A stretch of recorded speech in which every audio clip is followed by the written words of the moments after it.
Champions trophy अब पाकिस्तान में नहीं होगी, चैंपियंस ट्रॉफी अब यूएई में भी नहीं होगी, चैंपियंस ट्रॉफी अब साउथ अफ्रीका में होगी।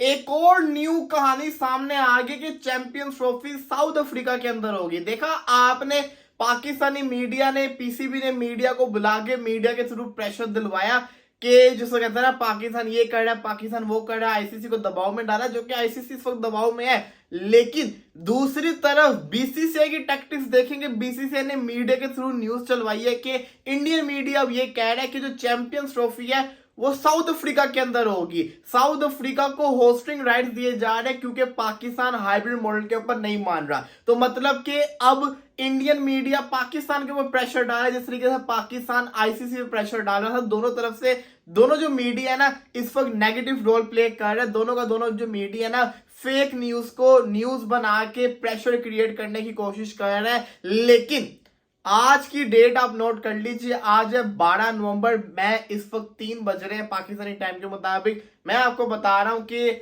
मुझे ये यकीन हो गया अब तो कि ये चैंपियंस ट्रॉफी हाइब्रिड मॉडल के ऊपर ही होगी। मुझे पूरा का पूरा यकीन हो गया क्योंकि मुझे नजर नहीं आ रहा कि चैंपियंस ट्रॉफी पूरी पाकिस्तान में कैसे होगी। अलबत्ता ये हो सकता है कि इंडिया पाकिस्तान में ना आए, ये हो सकता है कि जो चैंपियंस ट्रॉफी का फाइनल है वो पाकिस्तान के अंदर हो। लेकिन इंडिया के जो मैचेस है ना, वो मुझे पूरा यकीन हो गया कि अब वो यूएई के अंदर ही होंगे, क्योंकि साफ दिख रहा है। अब तो एक पाकिस्तानी जर्नलिस्ट है शुएब जट, उन्होंने भी न्यूज चैनल के ऊपर आके सीधा सीधा बोल दिया कि पीसीबी जो है ना, लोगों की आंखों में धूल झोंक रहा है। पीसीबी ऑलरेडी मान चुका हुआ है हाइब्रिड मॉडल के ऊपर। सिर्फ और सिर्फ जो बहस चल रही है वो फाइनल की चल रही है। और कहते हैं ना वो पॉलिटिक्स के अंदर के इंटरेस्ट के ऊपर ये बेस्ट पॉलिसी थी क्रिकेट को बचाने के लिए, तो हमें ये करना पड़ा, इंतजाम करना पड़ा। इस बेस के ऊपर ये लोग मान जाएंगे एट द एंड। तो उन्होंने ये कह दिया, पाकिस्तानी जर्नलिस्ट ये बातें कर रहे हैं, इसका मतलब है कोई ना कोई तो न्यूज सामने आ रही है ना, इंडियन जर्नलिस्ट ये बातें कर ही जा रहे हैं। तो ये प्रेशर जो क्रिएट किया जा रहा है, लेकिन फिलहाल जो हालात है तो साफ नजर आ रहे हैं।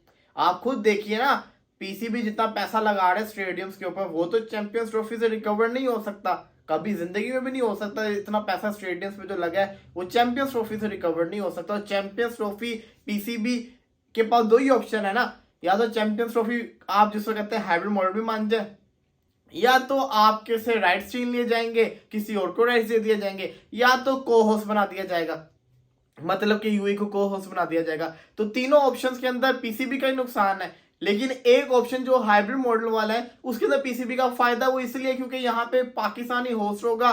सिर्फ और सिर्फ 3-4 मैचेस का जो खर्चा होगा वो बाहर के मुल्क का होगा, बाकी और कुछ नहीं होगा। लेकिन अब ये देखिए कि एक इंडिया कितना क्रिकेट के ऊपर हावी है कि वो अपने उन्होंने जहां पे उन्होंने इधर नहीं खेलना, वो दुनिया की हर टीम को वहां पे बुलवा के खिलवाएंगे जहां पे उन्होंने खेलना, और फिर वहीं पे फाइनल भी करवाएंगे।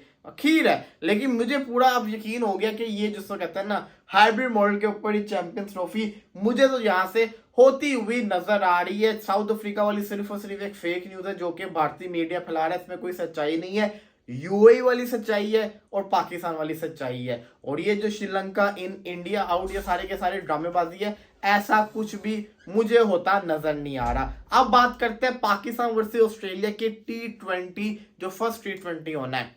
बाबर आजम, मोहम्मद रिजवान, उस्मान खान, इसी के साथ साथ सलमान अली आगा, इरफान खान नियाजी, अराफात मिनहास, जहांदाद खान या अब्बास अफरीदी, शाहीन शाह अफरीदी, नसीम शाह, हारिस रऊफ, सुफियान मुकीम, ये पाकिस्तान की प्लेइंग 11 मुझे लग रहा है लाइकली जो कि होगी। अगला जो T20 मैच आ रहा है, पाकिस्तान का पहला T20 match against Australia. Again इसमें आपको बता देते हैं बाबर आजम और रिजवान एज एन ओपनर। इसके अंदर एक और प्लेइंग 11 भी बनती है, वो क्या प्लेइंग 11 बनती है ये भी मैं आपको बता देता हूं। एक ये प्लेइंग 11 है, एक प्लेइंग 11 बी है। अब आप प्लेइंग 11 बी को देखिए, रिजवान और साथ साहिबजादा फरहान ये करेंगे ओपनिंग। बाबर आजम 1 डाउन के ऊपर, नंबर 4 के ऊपर उस्मान खान, नंबर 5 के ऊपर सलमान अली आगा, नंबर 6 के ऊपर इरफान नियाजी, नंबर 7 के ऊपर अराफात मिनहास, नंबर 8 पे शाहीन शाह अफरीदी, नंबर 9 के ऊपर नसीम शाह, नंबर 10 के ऊपर हारिस रऊफ और नंबर 11 के ऊपर सुफियान मुकीम। अब ये वाली प्लेइंग 11 ज्यादा अच्छी है कि ये वाली प्लेइंग 11 ज्यादा अच्छी है?